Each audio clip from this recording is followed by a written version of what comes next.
Hey guys, welcome back.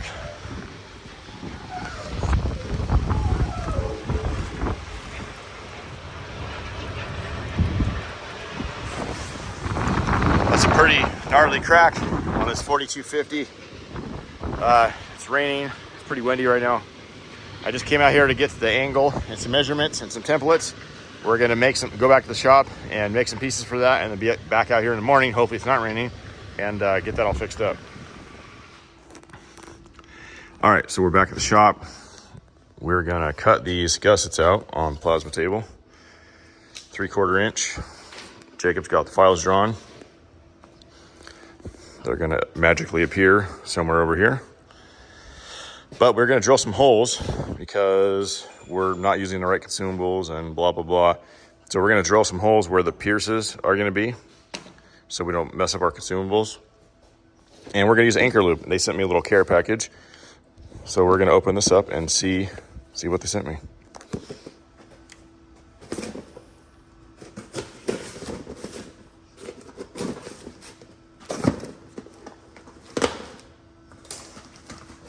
Oh boy, a whole bunch of them.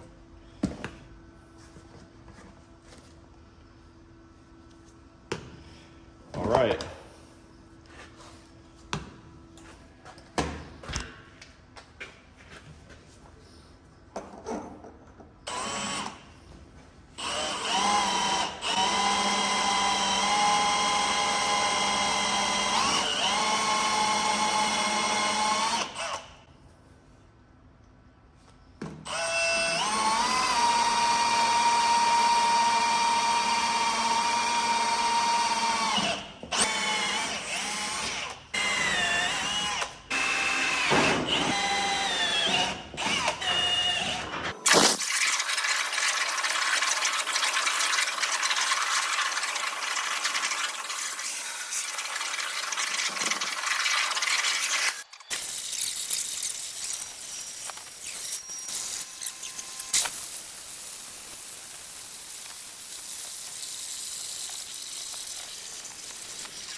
All right, so we got our parts cut. Now we are going to bend them, bend force. So we have all of our dies and punches selected. Basically, once you have all of that information input into here, it knows. So we want one of these needs to be at 136 and one needs to be 133. So you just type in the degrees that you want, and then we could correct it if we wanted to. We'll do our correction at 0 and basically hit the green button, and we're good to go. We have our x-axis, which is our back gauge. We can adjust up, down, whichever way we need it. So we're good to go on that. So let's get this bent and see how accurate we can get this angle.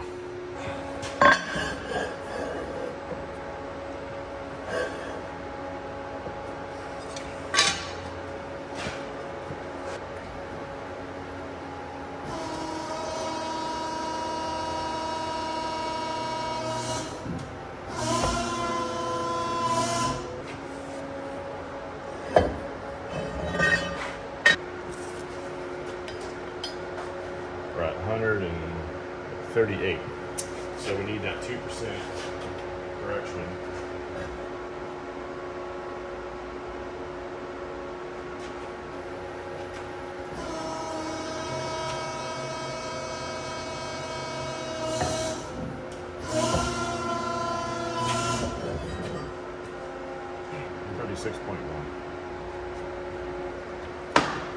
So now we want 1 133. So we're gonna go 131. And if this was gonna be a regular job that was done, I would put the correction in here and I would save it as a bin, as like a stored bin. But this is definitely gonna be a one-off job, so I'm not gonna save it, but we should be dead on this one.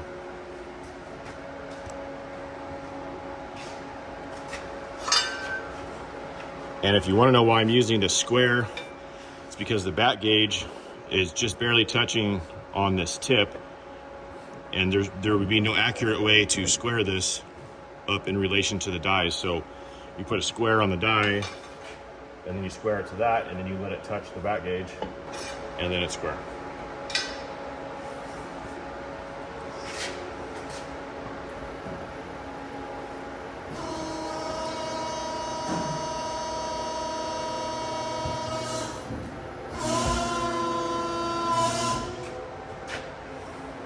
Ooh, it's like a metal salad.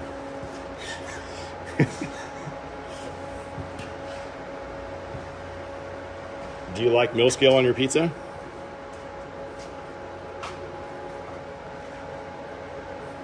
It's like pencil lead almost. So we're looking for 133.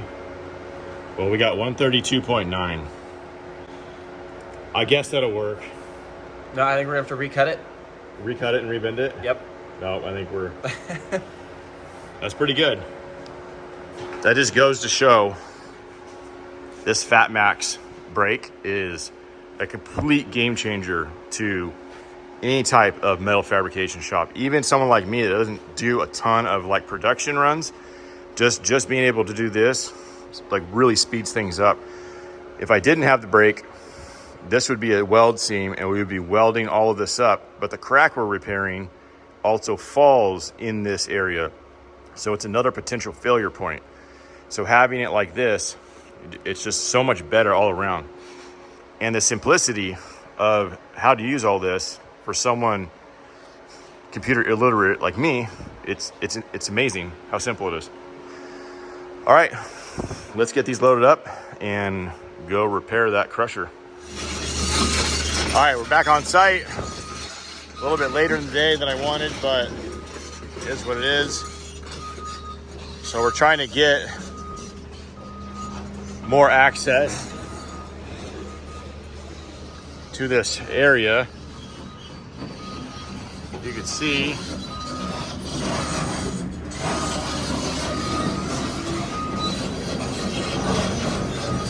it's pretty significant. So we're trying to get these mounts out, and everything's kind of binding a little bit because of that crack. It's resting down. So we're going to try to use the excavator to lift up on that, and I have my crane supporting this. So we're gonna get that rigged up and see if we can get a little bit extra clearance here. Well, we got this side to kind of pop up a little bit. See, we got a little better access. This side is being a real pain in the butt and is not wanting to move. And of course, it's the side it's harder to get to, with all the other stuff in the way. So I don't know, it's getting dark. Everybody's getting frustrated. We're gonna squirt some WD-40 in here, maybe try to hammer a wedge in here, see what we can get to happen. You can see if I lift up with the crane,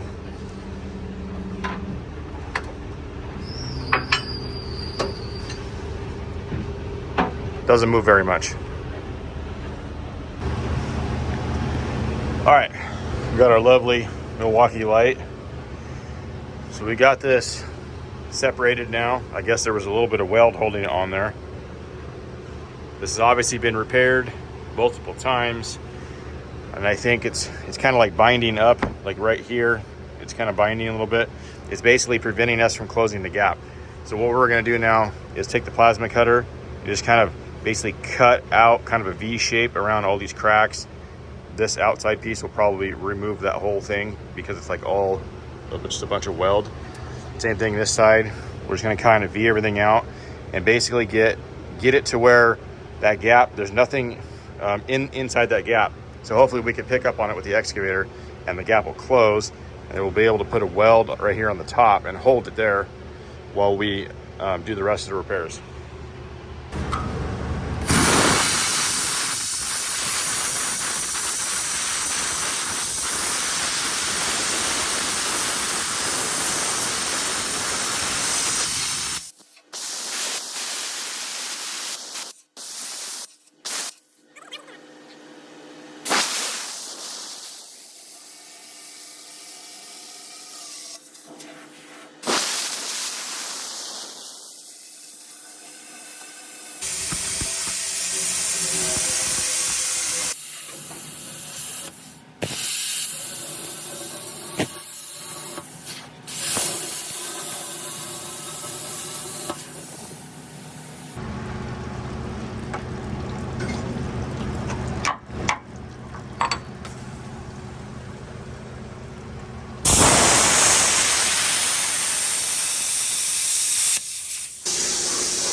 All right, it's now 8 p.m.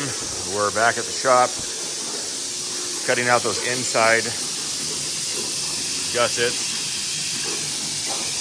Get those cut, and then bend those. And then tomorrow, it all makes sense how it goes together.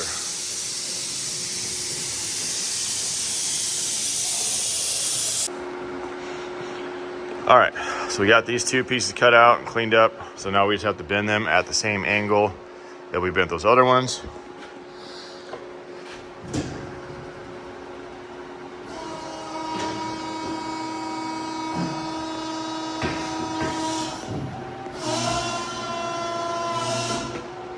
Perfect. Swap her out, boy.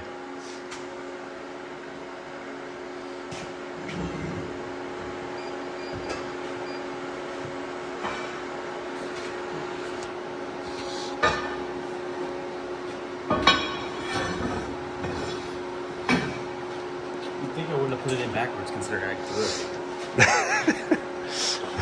it. Yeah, you wouldn't want to put it in backwards.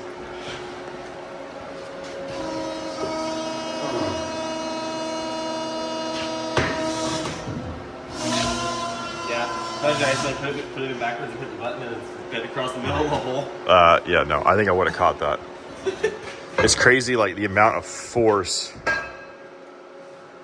required to bend that, and this machine does it like it's nothing. Doesn't like bog down or anything. So we had to bend this right here a little bit longer just because of the 3/4 thick. We had to use an 8-inch bottom die. We're going to be cutting this down somewhere like right in here, and that'll all make sense tomorrow when you see it. All right, so we're back on site. We have the excavator is holding this whole side up. It's basically almost picking the tracks off the ground right here. It could go more, but we're not. So we tried picking it up a lot, and this gap isn't closing.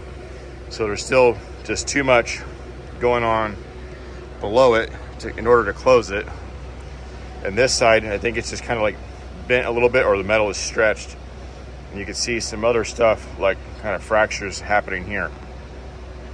So we're gonna cut it down with the plasma and to get this gap to close. This side's already pretty open. So we're gonna cut this other side first and then see what happens and then go from there.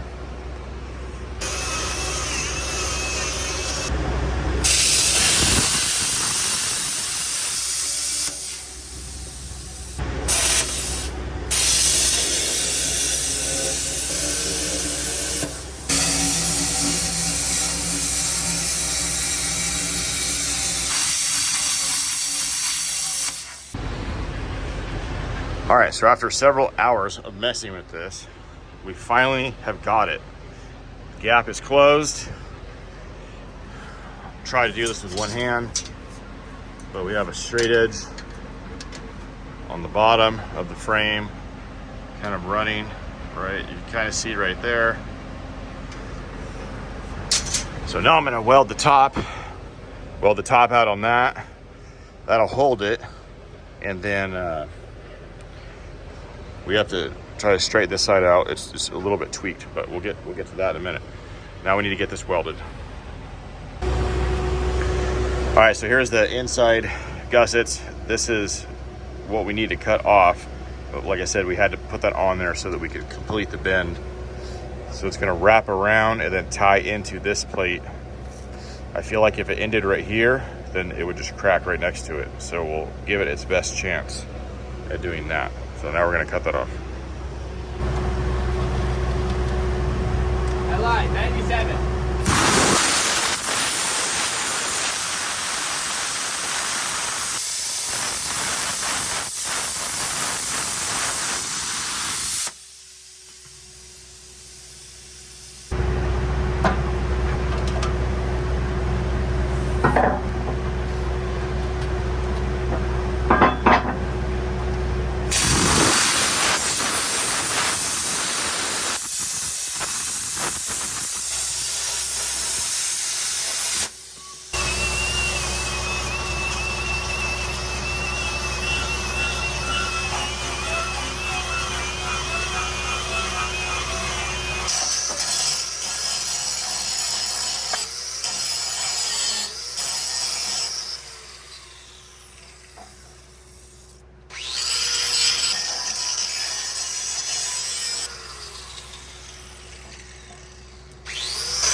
All right, we got the crack welded up. We'll sand that flat, and then we will fit our inside plate here. I'm working on the inside. Jacob is going to work on the outside. Get the cracks welded up, get the plate stacked on. Hopefully we'll have this job knocked out by lunchtime. Just tack it on the top.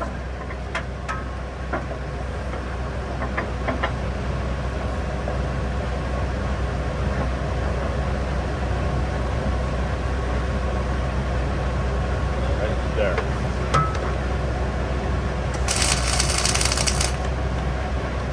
You got a good tack there. Still good? Yeah. I missed.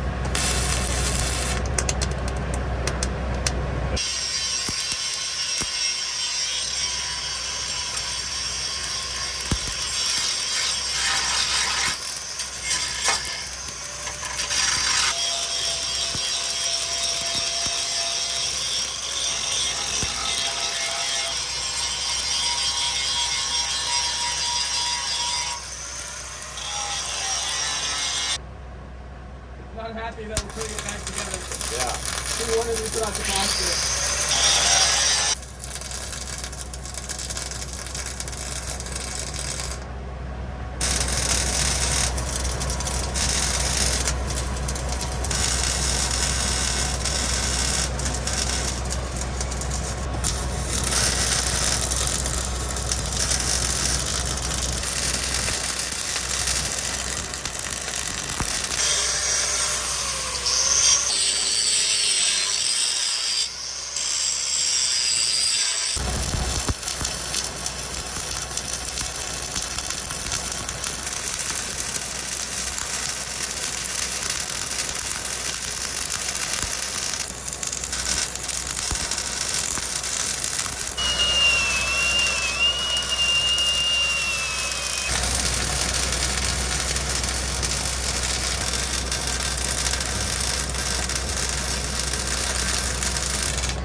All right, so we're making good progress.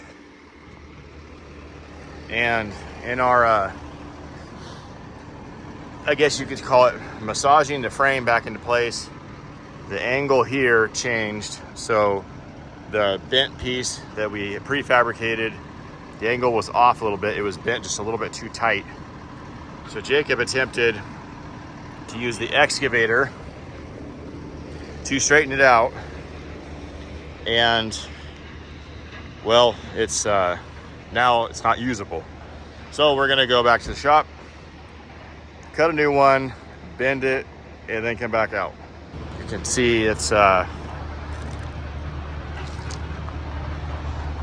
terrible, but when there's like a 3/4 inch or more gap here, it's just not worth it. We'll just make another one.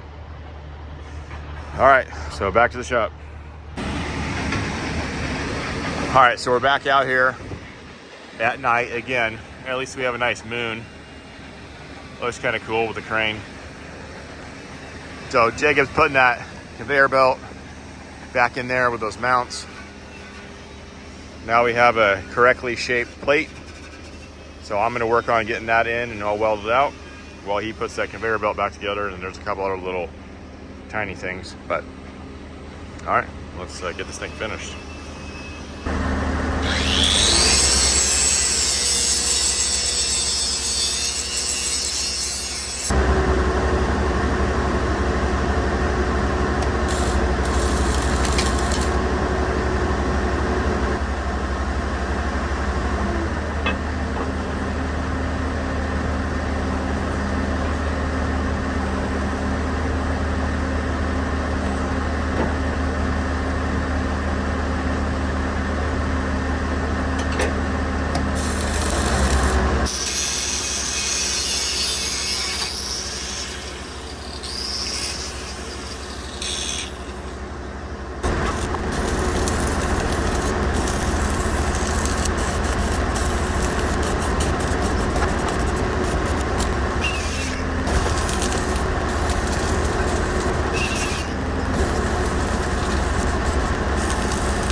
That's definitely a little bit stronger than it was. Probably won't break in that general area again. And we got a couple more cracks that were up there. I believe this conveyor belt frame needs to be replaced because it's cracking all over the place and it probably shakes and vibrates like crazy. And the fact that so when that broke, this part right here was resting on it, so it just created even more force. And you could see that's a lot of weight right there pushing down that little conveyor and those little wimpy mounts,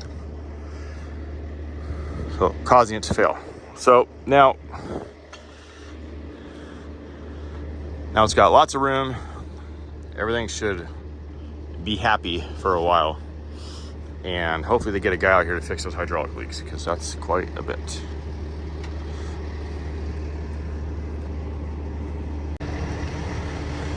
All right, well, that's it. Got her all done.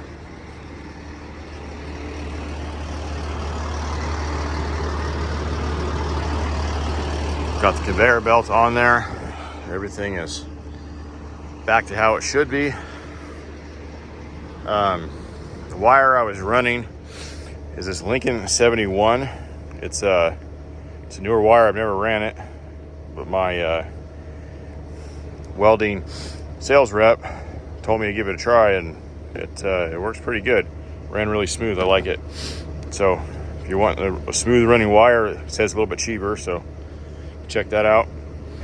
Settings for the wire: 25 volts and 250%, 1/16. All right, well, I've had enough fun. Let's get the heck out of here. Thank you for watching. Stay tuned for the next one.